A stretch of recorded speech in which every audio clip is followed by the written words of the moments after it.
అయితే నెల్లూరు నుంచి పెంచులకోనకి అయితే నేను మా ఫ్రెండ్స్ అయితే వెళ్తున్నాను. ఈ రోజు మన నెల్లూరు నుంచి పెంచులకోనకి ఎలా వెళ్ళాలో, ఏ రూట్లో వెళ్ళాలో అంతా ఈ వీడియోలో అయితే చూపించేస్తాను. మా ఫ్రెండ్స్ అయితే ఇంకా రాలేదు, ఇద్దరం అయితే వెయిట్ చేస్తున్నాం. చూడండి, ఇంకా అయితే స్టార్ట్ అయిపోయినాం. పెట్రోల్ అయితే పట్టించుకొని ఇంకైతే స్టార్ట్ అయిపోతున్నాం. Let's go. మాత్రం మామూలుగా లేదు చూడండి ఫ్రెండ్స్. మన నెల్లూరు సిటీ నుంచి డైరెక్ట్ బస్సెస్ అయితే అవైలబుల్ ఉంటాయి. అండ్ బైక్ లో కూడా వెళ్ళొచ్చు వాటర్ ఫాల్స్ కి. అండ్ దాదాపు నెల్లూరు సిటీ నుంచి 80 కిలోమీటర్స్ దూరంలో అయితే ఉంటుంది waterfalls. And journey timings వచ్చేసి 2 to 3 అవర్స్ అయితే పడుతుంది. నేరుగా వెళ్ళినా పెంచులకోన వస్తుంది, రైట్ సైడ్ వెళ్ళినా పెంచులకోన వస్తుంది. అయితే మనం అక్కడ ఒక రైట్ ఉంటుంది, అక్కడి నుంచి అయితే కట్ అవ్వాలి. పొదలకూరు సెంటర్ నుంచి అయితే మనం అయితే రైట్ సైడ్ వెళ్ళాలి. నేరుగా వెళ్ళినా రాపూర్ రూట్ వస్తుంది. ఎటు నుంచి వెళ్తే మనకైతే దగ్గర అయితే ఉంటుంది. ఇక్కడ నుంచి 50 కిలోమీటర్స్ అయితే మాక్సిమం ఉంటుంది.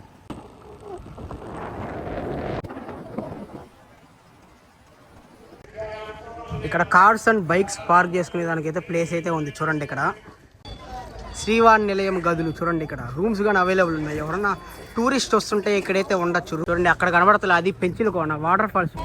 ఇంకా దర్శనానికి అయితే వెళ్తున్నాం. ఇంకా దర్శనం చేసుకొని అయితే ఇంకా వాటర్ ఫాల్స్కి అయితే స్టార్ట్ అవుతాం.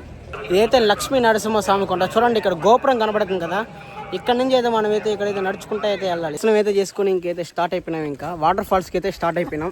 ఇదే రోడ్ చూడండి, అదిగో అక్కడ కనబడుతుందా, ఇదే వాటర్ ఫాల్స్. ఇక్కడ శ్రీ పెనుసుల లక్ష్మీ నరసింహస్వామి టెంపుల్ వెనకాల ఈ వాటర్ ఫాల్స్ అయితే ఉంటుంది.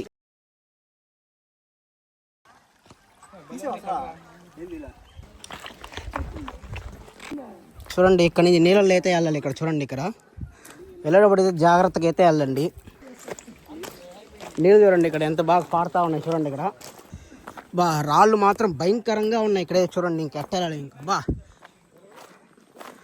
అంతా అడవే ఇక్కడ. కానీ ఒక్క చుక్కగా నీళ్ళు ఇక్కడైతే నీళ్ళు అయితే అసలు ఏం లేవు అసలు. చూడండి, ఇక్కడ ఇంతకుముందు తుఫాన్ పడింది కదా, అక్కడైతే నీళ్ళు అయితే హెవీగా ఉన్నాయి ఇక్కడంతా. ఇంకైతే మనం అయితే 1 కిలోమీటర్ అయితే నడవాలి. చూడండి, వెళ్తా ఉన్నాం. చూడండి, ఇక్కడ మా వాడికి అయితే ఓపిక అయిపోయిందంట అప్పుడే. ఇంకా మా వాడు సాయి కుమార్కి రాళ్ళు మాత్రం మామూలుగా లేదు. ట్రెక్కింగ్ చేసేటప్పుడు అయితే కొంచెం మంది షూస్ అయితే వేసుకొని వచ్చింది. నడిచేదానికైతే బాగుంటుంది. రోడ్డు చూడండి ఎట్టుందో.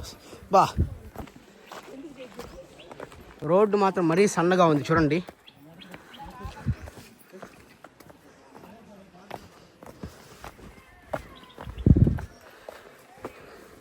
నీళ్ళు అయితే చూడు హెవీగా ఉన్నాయి. ఇంకా అదిగో వాటర్ ఫాల్స్ అక్కడ ఉంది, కనబడుతుంది వాటర్ ఫాల్స్. ఫైనల్ గా ఈ వాటర్ ఫాల్స్ చూసేదానికైతే దాదాపు 30 to 40 మినిట్స్ అయితే పడుతుంది.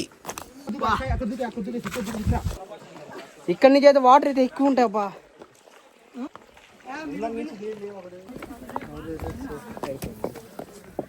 సాయి జాగ్రత్తగా, అదిగో ఇక్కడ కోతులు ఉన్నాయి. ఇక్కడ ఇంకా ముందరికి వెళ్తే కొండలు మాత్రం ఇంకా భయంకరంగా ఉంటాయి. ఇంకా అండ్ రైనీ సీజన్ లో అయితే ఇంకా చాలా బ్యూటిఫుల్ గా ఉంటుంది వాటర్ ఫ్లోటింగ్ కూడా. అండ్ ఈ వాటర్ ఫాల్స్ కి వెళ్ళేటప్పుడు అయితే ఖచ్చితంగా మీ ఓన్ వాటర్ బాటిల్ అయితే క్యారీ చేయండి. ఎందుకంటే ట్రెక్కింగ్ చేసేటప్పుడు చాలా దాహం వేస్తుంది, చాలా ఆకలిగానే వేస్తుంది మనకైతే. ఇవిగా ఉన్నాయి కొండలు చూడండి, ఇంకా ఎంత పెద్దగా ఉన్నాయి కొండలు ఇక్కడ.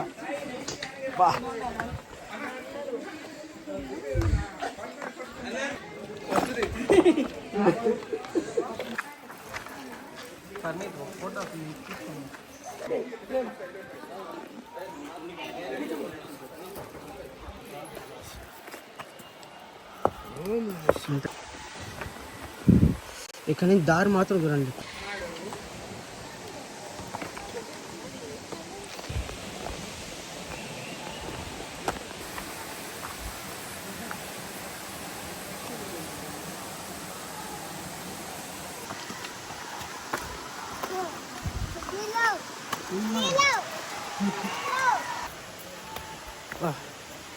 ఇక్కడ నుంచి దారి మాత్రం హెవీగా ఉంది. ఇక్కడ నుంచి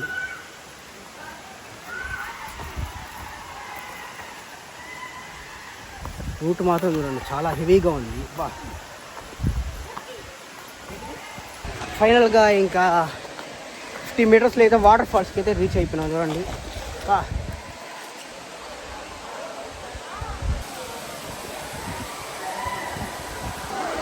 ఫైనల్లీ అయితే రీచ్ అయిపోయినాం. చూడండి, ఇక్కడ వాటర్ ఫాల్స్ చూడండి ఎంత హెవీగా ఉందో. ఫైనల్ గా రీచ్ అయిపోయిన తర్వాత ఇంకా వాటర్ ఫాల్స్ మాత్రం పైనుంచి పడుతుంటే ఇంకా చూసేదానికి చాలా అద్భుతంగా ఉంటుంది. నెల్లూరు జిల్లాలో అయితే ఉంటే ఈ వాటర్ ఫాల్స్ మాత్రం పక్కా విజిట్ చేయాల్సిందే.